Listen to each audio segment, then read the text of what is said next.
morning student. From today onwards we are starting our online classes. In that we are going to continue with the subject SST and chapter number 1. So get ready with that. In this chapter we are going to deal with the discoveries made by Sir John Marshall and their colleagues. उनके साथीदारों ने और John Marshall ने बेटा जो discovery और जो खोजें करी थी, ये चैप्टर उससे संबंधित है। क्या उनने खोजें करी और किस तरह से त्याग करता हूँ। 21 made known to be the world of the existence of the world. 3 most largest ancient civilization, the Indus Valley, the Mesopotamia and the Egyptian civilization. सबसे ज़्यादा संसार की 3 मेन सभ्यताएं की खोज इन लोगों ने करी थी, सर जॉन मार्शल और उनके साथीदारों ने, जिन लोगों ने हमें अवगत कराया कि इन सभ्यताओं में क्या था, यहाँ के लोग कैसे थे, ये कहाँ पर पनपे और कैसे पनपे। The Indus Valley, the Mesopotamia and the Egyptian civilization.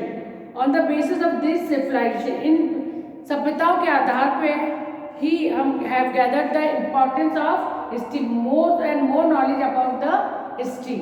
So हमें कहाँ से पता लगती है इन तीनों सभ्यताओं से। The history of India generally divided into 3 periods. अब हिस्ट्री को हम कितने भागों में विभाजित कर सकते हैं बेटा? 3 भागों में विभाजित कर सकते हैं। The first is ancient history, जिसमें हमारी पुरानी सभ्यताएं कहाँ कैसे पनपी, खेती बाड़ी कहाँ पनपी, इन सब के बारे में पढ़ते हैं। The history of India generally divided into 3 parts. Period 1, the ancient or the early period, from 8th century. The early period हमारे सभ्यताओं को कहाँ से स्टार्ट हुआ बेटा? 8th century से। और period 2, that is medieval or middle period, जो बीच का पीरियड है, medieval period between 8th to 18th, 8 से लेकर 18th century तक हम कौन सा पीरियड मानते हैं? That is medieval. And period 3rd is modern, that is from period between 19 to 21 century AD. तो ये चैप्टर हमारा इसी से संबंध रखता है। इन 3 ऐतिहासिक उसमें हम उसको पढ़ेंगे कि हिस्ट्री को हम पहले 8th सेंचुरी से लेकर मिडाइवल से लेकर मॉडर्न तक कैसे आए, इन सब के बारे में हम पढ़ेंगे। The word medieval periods mean middle part, जो एंशियंट और मॉडर्न के बीच में वाला भाग है वो हम उसको मिडाइवल हिस्ट्री कहते हैं। This period lies between the ancient and the modern period. The 8th century has been taken as the beginning of the medieval period की शुरुआत किसने करी? 8th century ने। कौन सी शताब्दी ने? 8th century ने शुरुआत करी medieval period की। The medieval period has been further divided into 2 parts, the early medieval and the later medieval. हम medieval period को भी 2 भागों में विभाजित करके पढ़ते हैं बेटा। Early period from the 8th to 12th AD and the later from 18th century AD. The Palas, the Pratiharas, the Rashtrakutas, Cholas, Rajput dominated the history. Dominated मतलब अपनी हुकूमत किन जातियों ने प्रजातियों ने जमाई बेटा? medieval period में, वो भी नॉर्थ में। राष्ट्रकूट, चोलस, पालस, राजपूत, ये आपस में ही साम्राज्य के लिए लड़ते रहते थे। History of India during the medieval period, the later period of the medieval period covered the rule of the, जो हमारा हमने बोला कि हमने medieval period को भी 2 भागों में विभाजित किया, first medieval period and second medieval period। अब पालास, राष्ट्रकूट, राजपूत डिफरेंट प्रजातियां थी जो बेटा रूल करती, पर आपस में एक दूसरे से जीतने के लिए लड़ते रहते थे। इसी का कारण था कि बाहर वालों को मौका मिला। तो हमारा लेटर पीरियड मिडाइवल पीरियड वो किसके द्वारा इन्वेडेड था? टर्क्स, मंगोल्स और मुगल्स के कारण, जिससे हमारे समाज में, सोसाइटी में बहुत ज़्यादा बदलाव आया। Medieval period, later period of the medieval period covered the rule of the Turks and the Afghans and the Mughals and the numerous regional kingdoms which were during this period. बहुत सारे regional kingdoms का जन्म हुआ इसी दौरान, which arose during this period. The rise and the fall of the Marathas 1236 इसी time में मराठास ने बहुत प्रगति करी और उनका पतन भी हुआ। उसी तरह सिख लोगों का भी। Also included the later medieval period. Later medieval period इसी उत्थान पतन से जुड़ा हुआ है। In Europe the medieval period is believe to have begun from 5th century. हमारे यहाँ से मिडाइवल पीरियड कहाँ से शुरू हो रहा है बेटा? With the end of the 8th century and continued till 16th century. और हमारे यहाँ पर कहाँ तक थी? Up to 18th century medieval period. After the death of the king Harsha, the country broke into many small independent kingdoms. जब राजा हर्षा की मृत्यु के उपरांत हमारा जो भारत था बहुत छोटे छोटी स्वतंत्र राज्यों के रूप में उभर के सामने आया। सब आपस में ही लड़ते थे। ऐसा कोई पावरफुल राजा या व्यक्ति नहीं था जो उसको एक साम्राज्य के रूप दे सके। Kingdom, usually the rulers of the kingdoms were Rajputs who did not have friendly relation with each other. Most probably ज़्यादातर इस वक्त कौन रूल कर रहे थे बेटा? राजपूत वंश। और उनके फ्रेंडली आपसी संबंध कैसे थे? मित्रतापूर्ण नहीं थे, फ्रेंडली नहीं थे। वो लोग एक दूसरे से मित्रता नहीं, सिर्फ लड़ते रहते थे। Did not have friendly relation with each other. Often they quarreled. Quarrel मतलब लड़ाई झगड़ा। आपस में जमीन के लिए और साम्राज्य अपने साम्राज्य को अपनी प्रभुत्ता को बढ़ाने के लिए वो लोग आपस में झगड़ते थे। Towards the end of the 12th century, जब 12वीं शताब्दी का अंत था, AD a number of Muslim invaders attack India.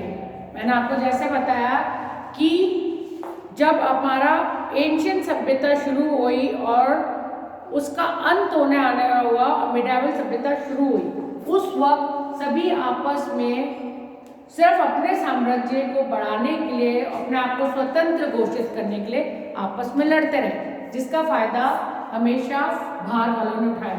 बोला घर का बेदी लगे, जब आपस में आप झगड़ोगे तो उसका फायदा तीसरा जरूर उठाएगा। वही हमारे भारत में शुरू से हुआ है।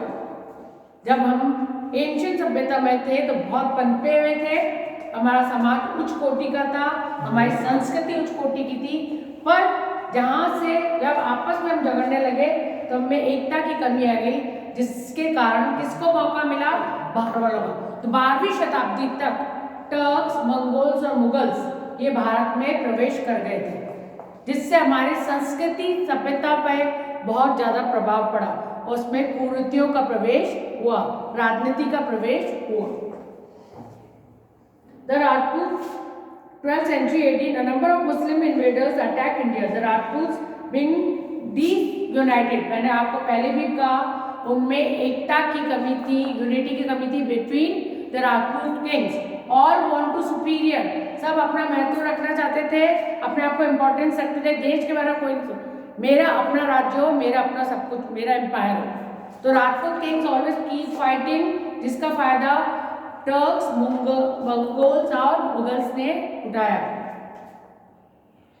So many important changes in the economic and the social religious life of the people took place during this 12th century. मैंने आपको पहले ही बता चुकी हूँ, जिसके कारण बहुत सारी हमारे समाज में बदलाव आए, हमारी संस्कृति में, लोगों के व्यवहार में, पहनावे में, सब में, जिसका असर ज़्यादातर गरीब तबके मिडाइवल लोगों पे ज़्यादा पड़ा बेटा। और सबसे ज़्यादा वुमेन्स की लाइफ इससे बहुत ज़्यादा इफेक्ट हुई with the coming of the invaders. Invaders मतलब बाहर के हमलावरों से। इकोनॉमिकली भी हमारी स्थिति भारत की बिगड़ी, क्योंकि वो लोग इन्वेडर्स ने क्या करा, यहाँ से धन दौलत लूट के वो ले जाने लगे, क्योंकि हमारे आपसी झगड़ों के कारण, disunity, because of the disunity. During this period, the powerful Chola kings ruled in the southern part. मैंने आपको बताया ज़्यादातर सभ्यताएं कहाँ पनपी थी बेटा? That is in north. और Cholas rule in south. They were the powerful kings. Chola kings ruled in the southern part of India during this period. Importance of the medieval, and what is the importance of the medieval period? We will going to study in this chapter the importance of the medieval period. Medieval period is regarded to have come to the close by the middle of the 18th century. मैंने आपको बताया medieval period का पतन कब से होने लगा बेटा? 18th सेंचुरी में। Because in the 16th century Jahangir ने किसको अलाउ करा था बेटा? अंग्रेजों को आना। वो आकर यहाँ पर क्या देखकर गए कि the people always keep fighting, they are divided for the empire.